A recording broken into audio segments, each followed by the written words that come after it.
Hello everyone. তো আমি আজকে একটি ভিডিও দেখাচ্ছি। তো আমি হাতের কাজের জামাগুলা হয়ে গেলে ওয়াশ করি।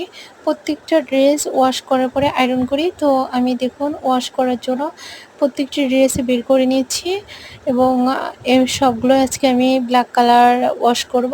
২-১ টা অন্য ডিজাইনও ওয়াশ করব। তবে ব্ল্যাক কালারগুলো সবই ওয়াশ করে নেব। তো দেখুন আপুরা আমার ড্রেসগুলো মানে আমি রেডি করা প্রায় হয়ে গেল। এখন আমি আরও কিছু ড্রেস নিয়ে নিচ্ছি। এগুলো আমি সম্পূর্ণটাই ওয়াশ করে নেব। তো আপনারা দেখুন আমি ওয়াশ করার পরে প্রত্যেকটা ড্রেস রোদে শুকাতে দিয়েছি। তো এগুলো আমার সবই এক ডিজাইনের ড্রেসগুলো আজকে ওয়াশ করলাম। তো কালকে আবার অন্য ডিজাইনগুলো ওয়াশ করে নেব।